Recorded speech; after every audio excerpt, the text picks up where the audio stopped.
अस्सलाम वालेकुम friends, this is Sayeda Noorul friends. I hope कि आप लोग ठीक होंगे।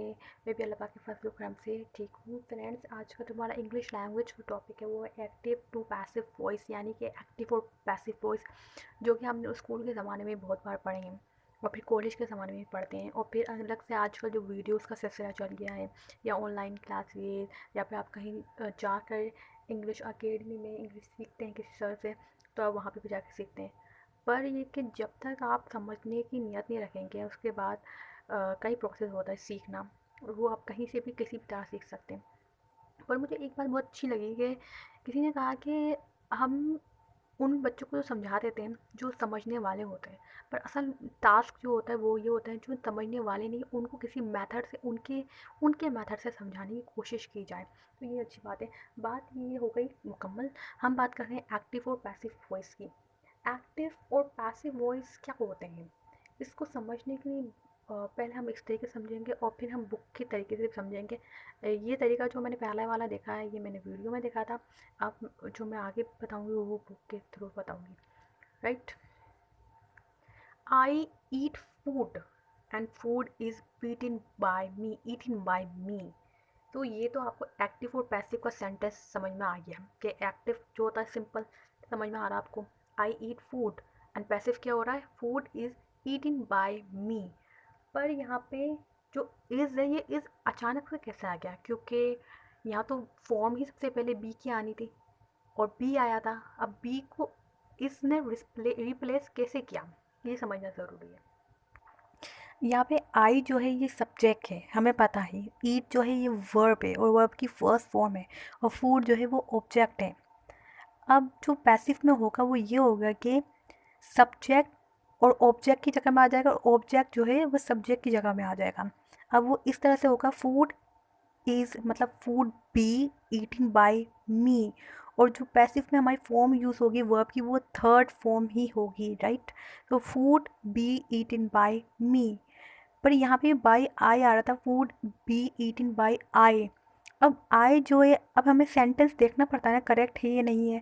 अगर सेंटेंस रूल को फॉलो नहीं कर रहा, हर वर्ड अगले वर्ड के रूल को फॉलो नहीं कर पा रहा, जैसे कि फूड के साथ बी फॉलो नहीं हो रहा, ईटिन बाय बाय के पास आई फॉलो नहीं हो रहा, तो हमें उसकी दूसरी फॉर्म लेनी पड़ेगी। हमने जैसे आई के बाद मी ले लिया है इसकी जगह, और बी के बाद इज़ ले लिया है, जैसे ये हो गया, फूड इज़ ईटिन बाय मी, वरना फूड बी ईटन बाय आयदा। राइट। तो ये सेंस नहीं बन रहा था। हमें हमेशा थर्ड फॉर्म का ही मैन वर्ब थर्ड फॉर्म ही यूज़ करनी होती है, और be before the main verb use होगा। ऐड करने बी को बिफोर द मैन वर्ब, यानी वर्ब से पहले बी का यूज़ होगा। राइट। पर बी सूटेबल नहीं होगा तो हम उसकी जगह उसकी कोई और सी उसकी फैमिली में से कोई और सा मेंबर ले लेंगे। वो जो इज़ है वो बी की फैमिली का ही मेंबर है। और add by before the object, object से पहले हमें बाय ज़रूर रखना है। राइट। जो भी ऑब्जेक्ट है, और फिर देखना है कि वो ऑब्जेक्ट जो है वो बाय को फॉलो कर रहा है नहीं कर रहा है। इसी तरह let any additional parts be the way they are. तो यहाँ पे यही बात हो रही है, चेक सब्जेक्ट वर्ब एग्रीमेंट।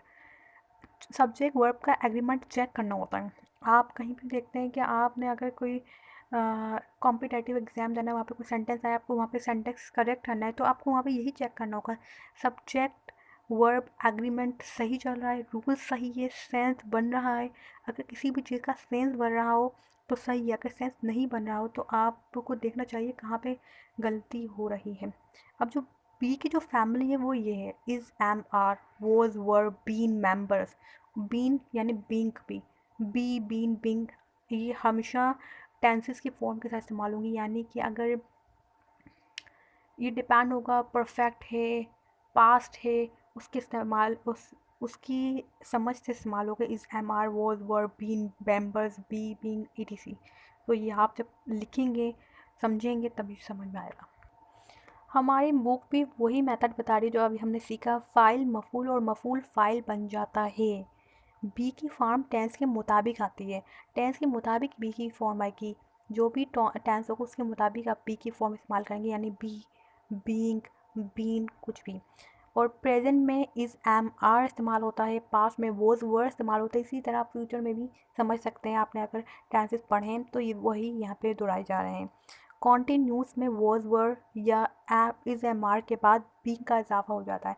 कोई चीज़ चल रही है, कॉन्टिन्यूस प्रोसेस चल रहा है, तो वहाँ बीइंग आएगा।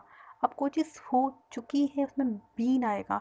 होनी है, बी आएगा। ये आप अपने सेंस से इस्तेमाल कर सकते हैं। और परफेक्ट में हैज़, हैव या हैड के बाद बीन का इजाफा होता है।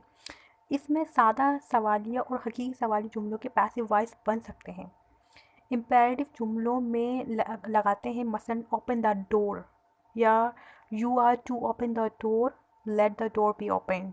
सिर्फ कॉन्टीन्यूस का पैसिव बनता है, एक प्रेजेंट का और एक पास्ट का। और यहाँ पे और अच्छे से एग्जांपल दी गई है। Change the object me into subject of the passive voice, the subjective form of me is I. फिर है the subject of the active verb he will become the object of the passive voice, so the becomes him, he becomes him. Before him use the preposition by. As the verb knows is present, we use the present form of be, that is am is are according to the subject of the passive voice. Here the subject is I, we will use am. यानी कि I like him, he is liked by me, right? We take exercise in the morning. Exercise is taken by us in the morning. You eat bananas. Bananas are eaten by you. She makes spelling mistakes. Spelling mistakes are made by her. It hurts me. I'm hurt by it. I think आपको clear हुआ होगा friends. चलती हूँ, मिलते हैं किसी अच्छी सी next video में। जब तक अल्लाह हाफिज़, take care, remember me in your precious prayers.